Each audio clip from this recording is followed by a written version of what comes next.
Steve Miller's story begins in Milwaukee, where music wasn't just sound, it was family.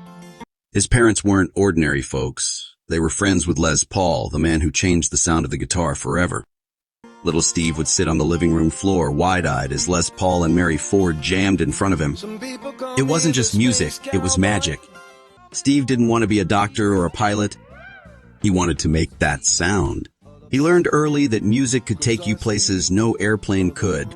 His father recorded everything on old reel tapes, preserving those early sparks. Steve would later say, "I grew up in a world where the guitar was the voice of the universe." He didn't know it yet, but one day that universe would call him the Space Cowboy.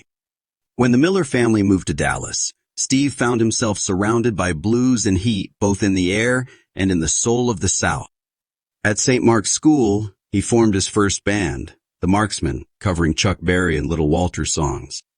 But Steve wasn't satisfied with covers. He wanted his own voice.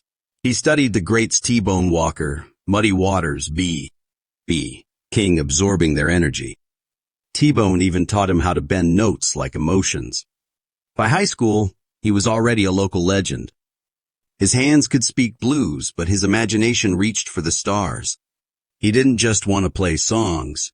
He wanted to build worlds inside them. College life in Wisconsin couldn't hold a restless dreamer like Steve Miller. He left with his guitar and a van full of hope, heading west to San Francisco just as the 1960S exploded into color. Haight-Ashbury was alive, Jefferson Airplane, Grateful Dead, Janis Joplin. It felt like the center of a new universe. Steve formed the Steve Miller Band, mixing blues roots with psychedelic freedom. They jammed under swirling lights while crowds drifted on clouds of incense and revolution. But unlike many, Steve kept his head clear. He wasn't chasing chaos, he was chasing sound perfection. He wanted his music to lift people, not lose them. While other bands were singing about love and rebellion, Steve Miller looked up.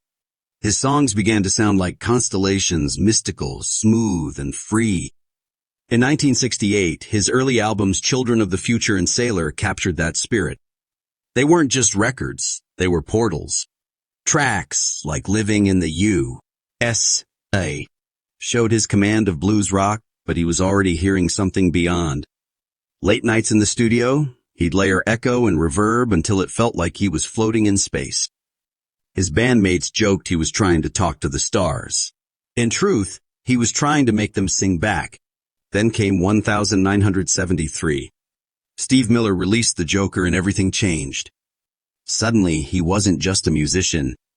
He was the Space Cowboy, the gangster of love, Maurice. The song's playful lyrics hid a deeper truth. It was Steve finally embracing his alter ego, the smooth talking dreamer who lived somewhere between Earth and stardust. The world fell in love with it. Radio stations played it non-stop. Kids sang, "Some people call me the Space Cowboy," and smiled, not realizing it was a personal manifesto. Steve had created a myth, part bluesman, part astronaut, and entirely himself. After The Joker, Steve didn't slow down. He took flight literally and musically. Fly Like an Eagle, 1976, and Book of Dreams, 1977, became two of the most iconic rock albums of the decade. Songs like Take the Money and Run, Jet Airliner, and Fly Like an Eagle turned him into a superstar. His sound was crisp, melodic, and full of freedom. Steve wasn't interested in fame, though. He wanted his songs to feel like open skies, limitless and alive.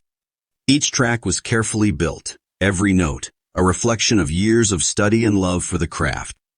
"I don't make records," he said. "I make journeys." But fame can burn even the coolest star. Endless tours, business battles, and record label fights began to weigh on Steve.